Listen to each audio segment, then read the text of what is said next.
Trump closed the border, and yet we're underwater on that issue.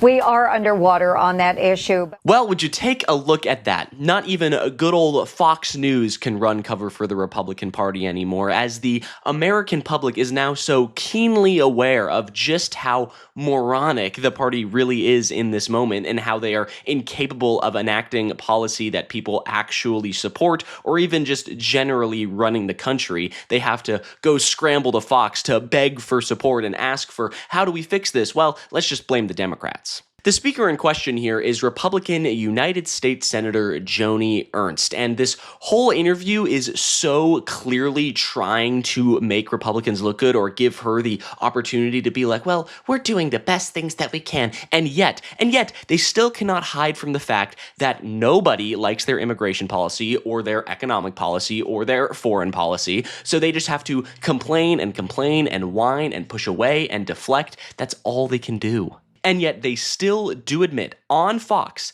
that they are underwater. They can't even hide from it.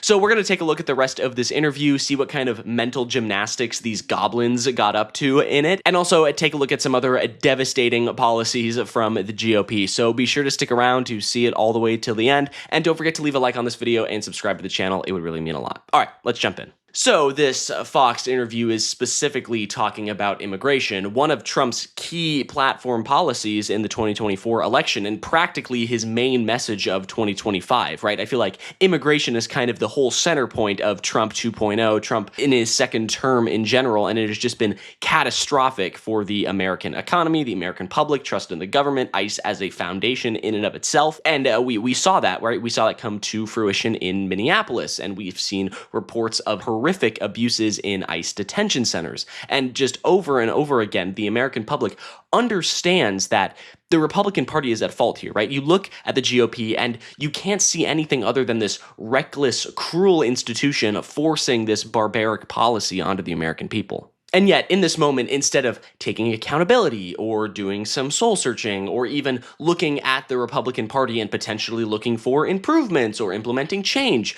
what the senator does is blame the Democrats, right? Deflect, deflect, deflect. But the problem has been that we had the open border. So the willingness to sit down and negotiate and legal immigration was simply not there because we had the open border situation. We know we need those workers, whether it's agriculture, we need more medical doctors in our rural areas. So much can be done on this area if only Democrats will want to come to the table. But again, they have demonstrated us, whether it's DHS, whether it's anything else, that they just simply despise the president so much. They don't want to do the right thing for our country. Oh, okay. No, yeah. That checks out, actually. So it's actually the fault of the Democratic Party that the Republicans are pulling so terribly on this issue. Well, no, of course not, right? Because it is your policy. It is your party's policy that is barbaric and is torturing people and is blasting Americans while abusing people in detention centers. And people see this. The public sees this, and they don't like it. Republicans control the House, the Senate, the presidency, kind of even the Supreme Court. And yet, although they have all of that, they are running all of that, even though their time is running out, especially, the senator still has the audacity and the gall to say that, you know what? It's actually the Democrats' fault. It's the Democrats. It's the open border. It's the Democrats' fault that we're in this situation. How about you fix your own damn party and that you don't implement policy that people actively don't like? And perhaps, I know he's kind of the kingpin. He's kind of the don't touch me. He's Teflon Don over here. Maybe blame your president, right? He's the one that got your party into this mess in the first place. Republicans are at historic levels of unpopularity because of Donald Trump. Sure, he's popular within the MAGA base. They're sycophantic, cult-like supporters. They'll never leave his side, right? But the Republican Party, what do you do after Trump, right? When he is gone, and the guy's 80 years old, when he is gone, what do you do? Right? You're all pledging your allegiance to this decrepit old racist man, and yet for what? He's not even popular anymore, right? right? He used to be an extremely popular figure, and he still is to some people, but for what, right? And even in this interview, they say they are okay with most immigrant labor, right? They're okay with farm workers and store clerks and hotels and all this, but not the criminals, right? They even say it right here. Most Americans want criminals deported, but not the folks who work in farming, construction, and they've stayed out of trouble. I mean, I have zero tolerance for criminals, but most Americans are okay with the very kind people who work so hard at our hotels and the folks waiting in the parking lot at Lowe's and Home Depot. But that's not what Big Daddy Trump has been saying. That's not what Piggy Trump is saying. In fact, Trump has said that he wants to get rid of all illegal immigrants. But is it your plan to deport everyone who is here illegally over the next 4 years? Well, I think you have to do it, and it's a very tough thing to do. Yeah, and honestly, it's pretty clear right here. Trump makes it abundantly obvious.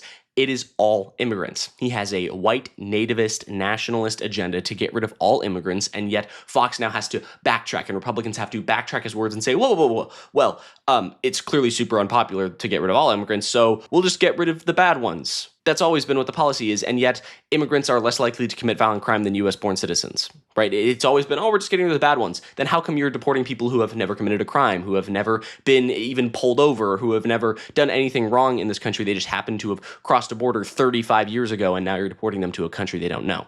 Exactly. We've heard it time and time again. And remember, this is happening on Fox, right? And not even the state propaganda outlet can cover up how crappy the Republican Party is doing right now. Because blaming Biden, open borders, and all this BS is a total smokescreen, when in fact, the U.S. has always been and always will be a nation comprised of and for immigrants, right? That is the whole soul of this nation, right? From all over the planet, people come to the United States. And no matter what white nationalist agenda is going on at the government right now, that will never change. That is the foundation of this country. Because they're hell-bent on all of these immigrants being legal, right? They need to come in legally, the right way. Do it the right way, the paperwork and all this and that. Well, how about you make it easier to come into the country then?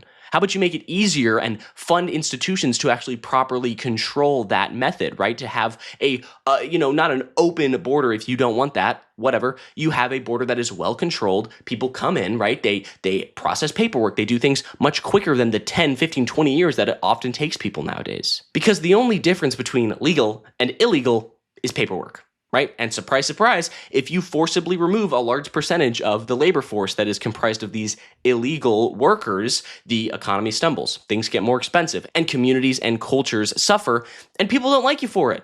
Just take a look at this interview from Andrew Callahan at Channel 5 on YouTube, where a journalist breaks down the conditions in some of these ICE detention centers.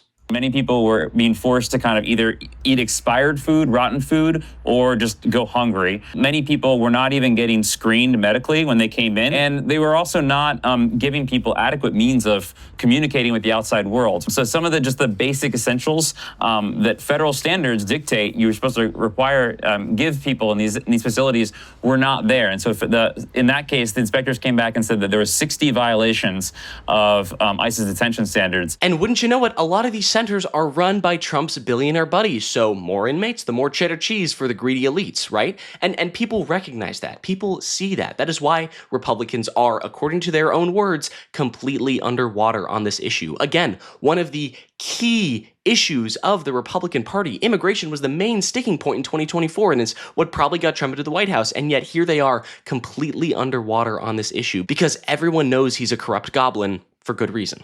Republicans are in the hot seat because they have terrible policy that has harmed so many people, immigrants and American citizens alike, and now they are going to feel it come November, right? Because many seats that weren't even in the cards 2, 4, 6, 8 years ago, they are now hotly contested because of how unpopular the Republican Party really is. Democrats are already showing huge gains in Pennsylvania, Texas, Wisconsin, Nevada, and more, right? And Republicans can feel that. So now they're jumping onto Fox News trying to blame the Democrats, when in reality, it's staring them right in the face, right? It is the Republican Party. They flew too close to the racist, pro-white nativist sun, and they got burned. So much so that not even Fox can cover up their losses. But I think that's going to do it for me. Thank you so much for sticking around until the end. I really appreciate it. If you like what you saw in this video, be sure to leave a like down below, comment, subscribe, all that good stuff. I would love to hear your thoughts in the comment section. And yeah, that's going to do it for me. I'm Iago Lashua. Have a good day. Goodbye.